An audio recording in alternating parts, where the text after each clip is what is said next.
जयंत चौधरी विपक्षी दलों की मुंबई वाली बैठक के बाद से ही लगातार विपक्षी दलों का समर्थन कर रहे हैं, क्योंकि उनको उम्मीद है कि लोकसभा चुनाव में उनकी पार्टी का कुछ फायदा हो सकता है विपक्षी दलों का साथ पाकर। इस बीच कांग्रेस और सपा की भिड़ंत होती नजर आई तो मायावती ने विपक्षी दल से किनारा कर लिया। इन सब पर हाल ही में जयंत चौधरी ने खुलकर अपनी बातें रखी।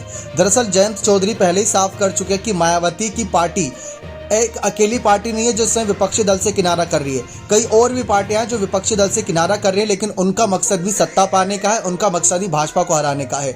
तो उस पर जयंत चौधरी ने अपनी बात बहुत ही विनम्रता के साथ रख दी थी। इससे एक संदेश गया कि कहीं ना कहीं जयंत चौधरी चाहते हैं कि वे आने वाले वक्त में रणनीतिक तौर पर काम करते नजर आए। दूसरी तरफ उन्होंने अखिलेश और कांग्रेस के बीच हुए मतभेद को लेकर यह कहा कि परिवार में भाइयों में भी तो आपस में नाराजगी होती है, और जब नाराजगी होती है तभी तो नाराजगी जाहिर की जाती, तभी तो आपको अपना हक मिलता है। तो हक दिखाने के लिए नाराजगी दिखाना कोई बड़ी बात नहीं है। और पहली बार ऐसा हो रहा है कि इतनी सारी पार्टियां एकजुट हो रही हैं, तो थोड़ी बहुत तकरार तो रहेगी। जब 10 बर्तन रहते तो खड़बड़ लगी रहती है। तो बात जयंत चौधरी ने साफ रखी। लेकिन अगर जयंत चौधरी की बातों गौर से सुने तो उन्होंने कांग्रेस का जिक्र ज्यादा किया।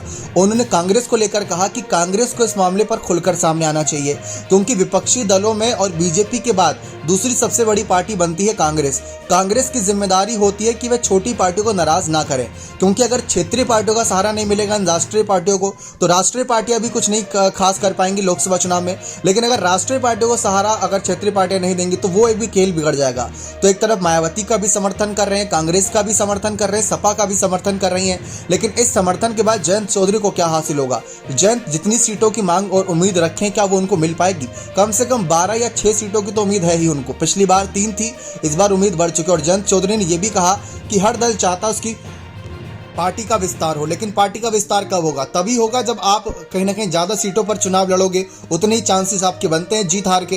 तो वो समीकरण हर कोई साथ रखना चाहता है। तो एक तरफ जयंत चौधरी की बातें सुनकर अखिलेश भी खुश हुए होंगे, कांग्रेस भी खुश हुई होगी और मायावती भी खुश हुई होंगी, क्योंकि मायावती को भी ज्यादा उन्होंने ना नकारा नहीं और उनके समर्थन में ही बातें रखी। तो जिस तरीके से हालात बने, जिस तरीके से तमाम रणनीति बनी, तो वो रणनीतियां सब चौंकाने वाली थी। इन्हीं रणनीतियों को ध्यान में रखकर आगे की रणनीतियों पर काम किया जाएगा लोकसभा चुनाव में सीट शेयरिंग पर।